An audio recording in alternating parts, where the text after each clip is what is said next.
Broadcasting live from the Business Radio X studios in Woodstock, Georgia, it's time for Cherokee Business Radio. Now, here's your host.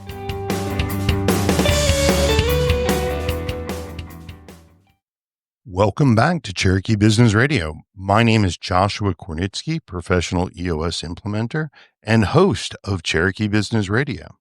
Just a quick note that today's episode is brought to you in part by our community partner program, the Business Radio X Main Street Warriors, defending capitalism, promoting small business, and supporting our local community. For more information, go to mainstreetwarriors.org. And a special note of thanks to our title sponsor for the Cherokee chapter of Main Street Warriors, Diesel David Inc. Please go check them out at dieseldavid.com. Well, we've got another great show lined up today. My guest in the studio is Tommy Ryan. Tommy is the co-founder and CEO of ThreeWill, a technology consultancy focused on helping mission-driven organizations gain more value from their Microsoft investment. Beyond his executive role, Tommy also brings a leadership style rooted in systems thinking, human connection, and curiosity, about the natural world. Good morning, Tommy. How are you? Good morning, Joshua. I'm doing good. Forgive me. I think Nice I brought to the be here. frog in my throat today, and I'm trying to clear him out. It's great to have you. Thank you so much for taking the time to come in. Sure. So tell us a little bit about who you are and your background and what led to ThreeWill. Well, that's a big question there, Joshua. Yeah. So, Start large. yeah.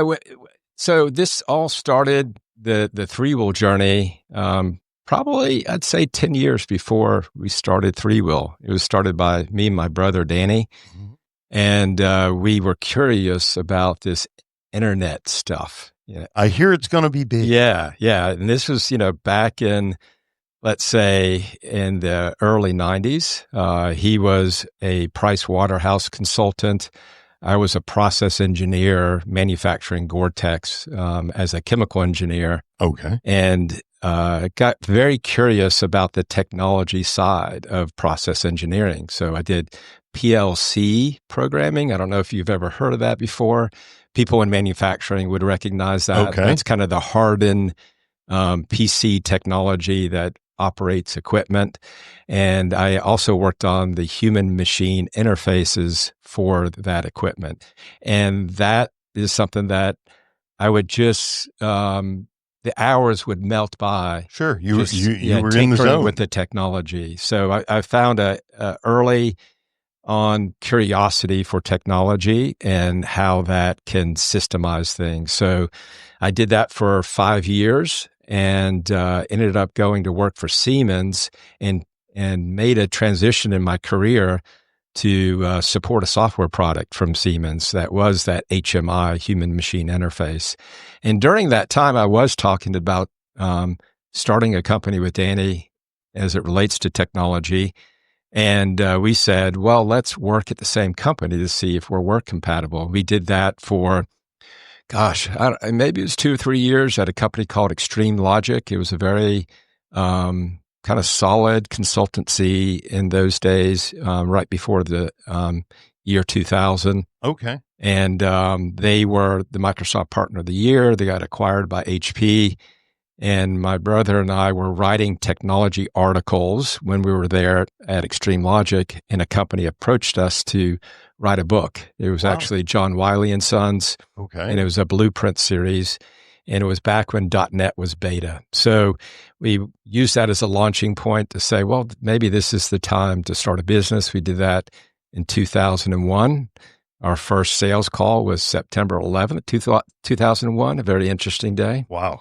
And they say that's when to start a business, when times are tough, because it makes you run lean, makes you get focused very quickly. So obviously you learned you could work well with your brother.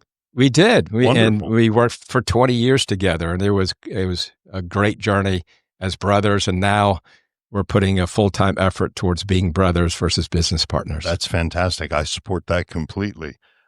So I mentioned in your introduction that you really help your the organizations you work with get much more value out of their Microsoft investment. Right. Tell us what that means. Well, typically what we find in organizations that are using Microsoft technologies, Microsoft 365 in particular, they're very comfortable with email, and they use that communication mechanism to also collaborate with each other and to share content. And it's a very dated, very reliable technology going business to business. If you're not in the same collaboration environment, sending emails is a good way to get information communicated. The accepted norm. Yes, and people are comfortable with that. But we help organizations start embracing the other parts of the tool set that helps with better communication, collaboration, and automation of kind of the standard things that they do to bring more predictability to their business. And in the case of Office 365, in many cases, don't they already have license to utilize that technology? Yeah, they do. And so they probably use they're paying for it and they're not using it. That's right. They use probably 10, 20%. That's common for us to see when we look across, what they own and what they actually use. We believe that it takes a custom tailoring of looking at their business, understanding what are the core processes that drive that organization, and looking at where they are in the maturity spectrum of using technology, meet them where they are, take them on the next step in that journey. So you've got to kind of do a deep dive with them to understand where they're at before you can figure out where you can go. Yes. Yeah, that early on kind of analysis, discovery of understanding what makes that company tick, and what type of people do they have working there? Is it people that are in their 50s or people in their 20s? And you approach technology differently depending on what the demographic looks like in the company. I imagine that your background in systems thinking and human design must give you a great deal of insight into understanding where they're at. Yeah. When we look at productivity, we like to look at ourselves as a fractional productivity department for our customer, where they are, they've got the guide or the expertise to help them take what they do in their work day to day and humanize that work by taking the mundane and the repeatable things and let technology take care of that. So when we think about that journey with a customer, the first step in that journey is making sure they have the right culture. Are they willing to change? Because we can show them a new way, but if they're not hungry to improve what they're doing, if they don't have the leadership support to say we are going in a direction where we're going to adopt more technology to enable the mission, then we're fighting an uphill battle that we'll never win. In my other life as an implementer, we say if you have to drag them in, you're going to have to drag them around. Right. If they don't want to do it, then you're just pushing it uphill. And so I fully agree with you on that analysis. So let's talk about the kind of clients you work with. Is there a specific vertical because you have a background in manufacturing, or who do you help? Yeah, so the first 20 years of ThreeWill was in the space of really enterprise, just general enterprise. So, some of the clients we still have today also, but, big companies like Ernst & Young, AT&T, Warner Media, CVS Health. And we were helping those organizations with custom SharePoint development. They had SharePoint on premises. They wanted it to work in a way that they thought it should work versus just embracing what's there. And bend it to their will. Yeah.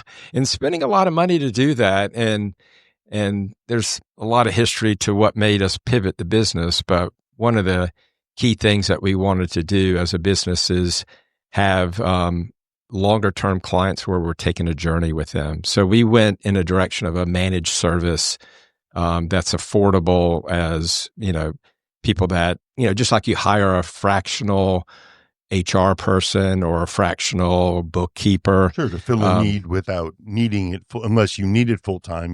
Without having to staff that department. You're too small to do that, or maybe it's just not in your DNA to, have a technology group. So we went in that direction, and been doing that for the past almost 3 years. And we've found that that's where it's more meaningful work for us, because we get to know them better over time, and we get to make sure that the technology that's put in place actually thrives and gets return on investment for them. And what we've seen emerge is 3 different verticals, and we're focusing on one very strongly this year to get get it off the ground in a more formal way around home and community-based services. So think of senior living, home health care, community clinics, a lot of the care that the community gets that doesn't come through traditional institutions like a hospital, right? That sometimes, in many cases, underserved or in challenging situations where you might have an adult child that's 25, still living at the home, can't live on by themselves. But if they're in the right kind of community that has the right kind of support, that child can move on into an adult life. So that's something that kind of breaks our heart. And we're like, hey, if we're going to help people be more productive, hey, let's do it where it's going to be, a better world after we've done the work. That's very much aligned with who you are. So I think that's fantastic. So when you engage you said there were 2 other verticals. What are the other 2? The other vertical is real estate development, which is interesting. It's, that industry definitely has been through some turmoil with COVID and kind of hybrid work and how people are getting work done. And just, spaces are actually becoming, it's more popular for this work, live, play type, environments we're seeing pop up everywhere. And we help those organizations with kind of the workflow that goes between departments, and that can, can be a breakdown in communication, a flow of information. So it's like things like multifamily homes, that people that are managing that, they want the quickest turnaround from the time a tenant leaves to a new tenant comes. So they really appreciate having process to expedite that and have high visibility of where it is in the whole scheme of things. And you work with those types of property management companies? Yes. Yeah, we do. Wonderful. Yeah. And the other vertical is taking shape, and it's family offices and credit unions. It's kind of a niche in small financial services. So not big bank, sure. But there's a theme of community. We enjoy creating a better member experience for when people come into a local community bank, to make information flow well from the time they walk into the door to the time that they leave. So those are the 3 verticals. And, at the end of the day, Joshua, if I could have just one vertical, I think it would be best for our company and our customers, because it allows us to focus all of our energy into that domain and come to a customer with a point of view, a strong point of view, assets to bear, and just an understanding of the challenges that they face. Sure. The more sharpened the point on the pencil, the more you can probably help them. Mm-hmm. But it's good to know that you're able to service across multiple sectors. Right. And obviously that comes from time. You had said that all of your endeavors are sort of tailored to meet what the client's needs are. How do you broadly define success, or is that something you collaborate on to determine at the beginning? Yeah, that's interesting. So you're familiar with the EOS? I am. Definitely. We are a company that runs on EOS, and part of that is you define what your 3 uniques are. And what are yours? 3 uniques are, we have depth and knowledge, and that doesn't mean just Microsoft technologies, sure, but the domain knowledge of the client. Journey with you. So that's influenced us going in a managed services route to say we feel like we best serve a client over time versus a big bang of just, do some technology and hand it off and say bye. Right. And then our last unique is measuring your success.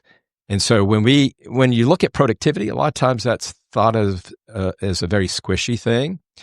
So we want to put more science around that.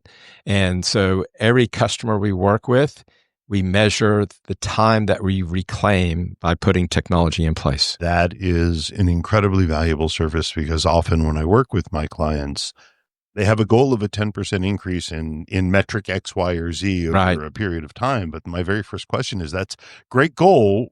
What's the metric today? Well, we don't know. So my immediate response is always, how do you know you will be 10% better than today if you don't know where you are today?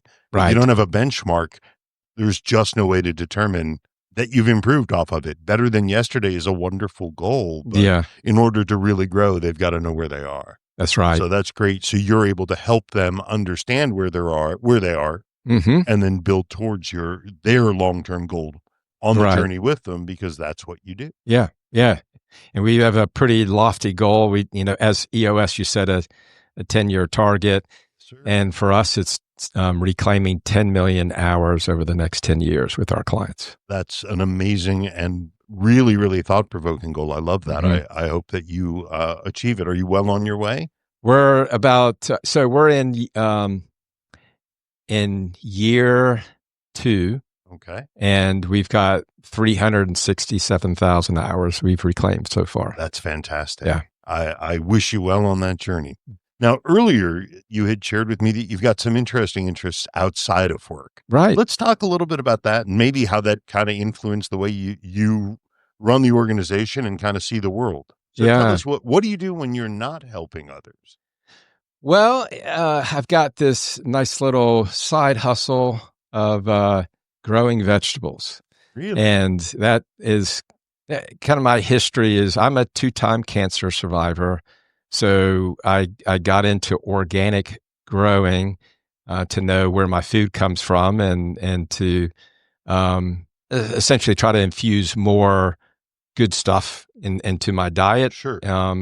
I love donuts. I love French fries. I eat all those things, but I look at, can I put a little bit more healthy food into my diet?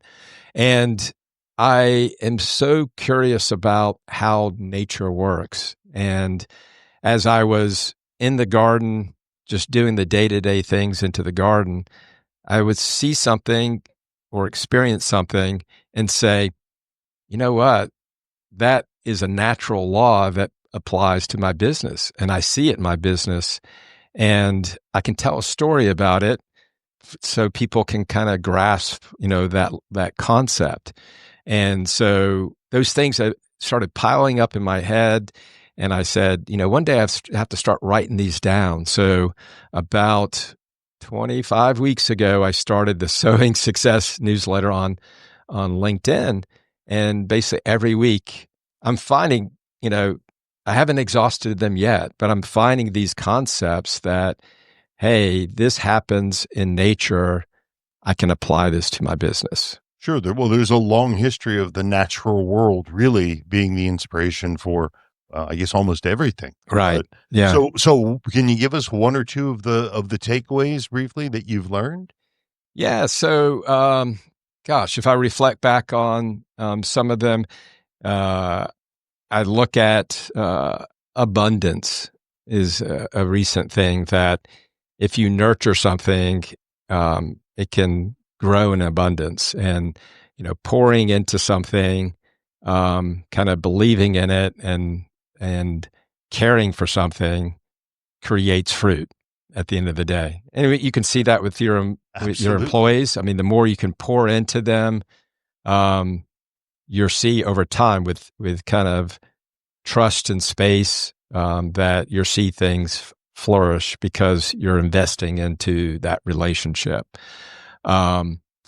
Also, I think there's, concepts that, like pruning, that might seem, that could be a negative thing. Oh, I'm cutting back. And when you prune, like a bush in your yard, it can look ugly after you prune it. Yes, it can. Right? But how it grows back, and it grows back stronger and healthier, that, those are some of the hard things you need to do in business that, but are the right things to do to help your business flourish.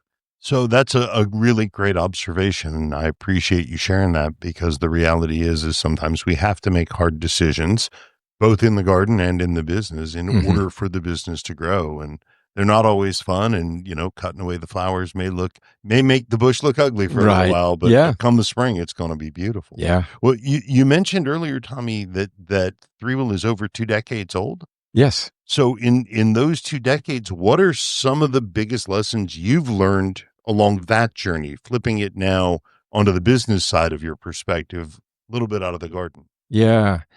So, I mean, on the topic of pruning, I think some of the hardest thing that I've had to do in the business is letting people go. And I think most business owners, that's kind of the hardest part of the business. And what I've learned is, letting people go when I have the data and the know-how of, hey, the business is moving in this direction. Do I have a seat for this person in the bus? It's not personal. It's like, okay, I need these seats in the bus. And do I have the people for that? And the people that don't have a seat, it doesn't do them any service to kind of hold them around and them to struggle, making that decision faster. Sure. It's a kindness, as much as it may not seem it. Yeah. It's a kindness. Yeah. Yeah. That's a hard but true lesson, but I know that from the time we've spent talking already and a little before the show, I know that you also work to grow, and specifically in your community, you work to grow. So what's some of the things that you're doing to help local leaders? So at ThreeWill, we have this abundance mentality that we're about pouring into other people, into our clients, into our employees, into our community. And when, after COVID, we found that, hey, we're not having those person-to-person interactions, and we need to have more of that. How can we be a part of that? So we started a luncheon for that. And we first started with CIOs to be able to give them a forum to talk to other CIOs about employee productivity and thriving employees, and bringing topics to the table to talk about that. And then more recently, in the past 2 years, we've focused in on partners, or what we call our alliance luncheon. And there's no requirement, to say, well, you've got to check all these boxes. It's Right. more of, are you in this local community that you're trying to drive services for organizations? Come and join us, or pay for lunch, and you can learn from others and create a more tangible network. Of course, we've got LinkedIn, and that works, and I've met a lot of people through that. But to have a physical network, that's where the magic occurs, is just face-to-face with people and them getting to know the person. And that's what we focus in on, is it's all about getting to know your neighboring business owners and leaders that are trying to make things work in their business. Sure. People always do business with those who they know and understand and have a connection with. And and you say the lunch is open to anyone that wants to attend? Yes. Yeah. Just reach out to me on LinkedIn. That's the best way. And you'll see posts that I have on it, or occasionally say, hey, if you're interested, come join us. I do those once a quarter. So I think our next one is in October. Okay. And I'll post something out on LinkedIn in the next couple of days after this broadcast, so people know. And when we go live, we will post all of your social links, your website, your LinkedIn, and your phone number, and your website. But if people want to get in touch with ThreeWill, how do they do that? Of course, you can go to ThreeWill.com, Perfect. www.threewill.com. Is it spelled out, or is it the numeral 3? It's spelled out. Perfect. Yeah. It's ThreeWill. And you can reach out to me on LinkedIn. And there's a contact us page on our website, and you definitely can learn about our verticals there, learn about who we are as an organization, what we care about.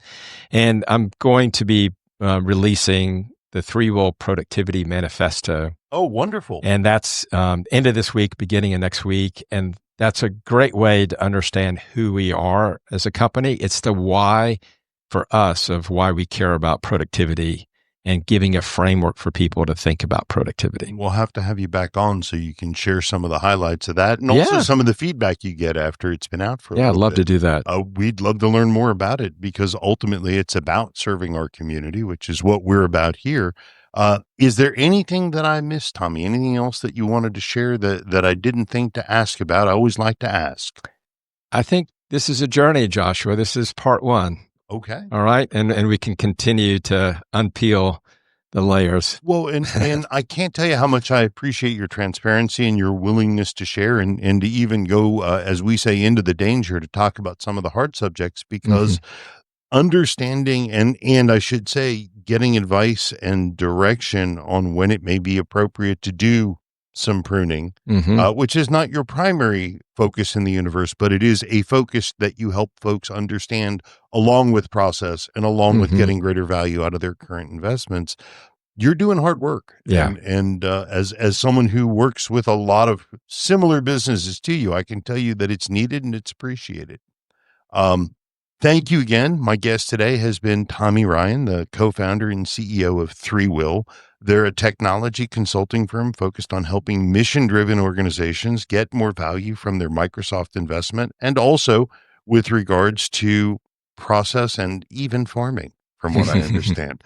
Tommy, it's been great having you. Thank you again for being here with me today. And go ahead. I appreciate the opportunity, Joshua. Thank you. Again, today's episode is brought to you in part by the Community Partner Program, the Business Radio X Main Street Warriors, defending capitalism, promoting small business, and supporting our local community. For more information, go to mainstreetwarriors.org. And a special note of thanks to our title sponsor for the Cherokee chapter of Main Street Warriors, Diesel David Inc. Please go check them out at dieseldavid.com. If you're interested in learning more about the Community Partner Program, please just reach out to me, Joshua Kornitsky, your host. Thank you again for joining us for Cherokee Business Radio, and we'll see you next time.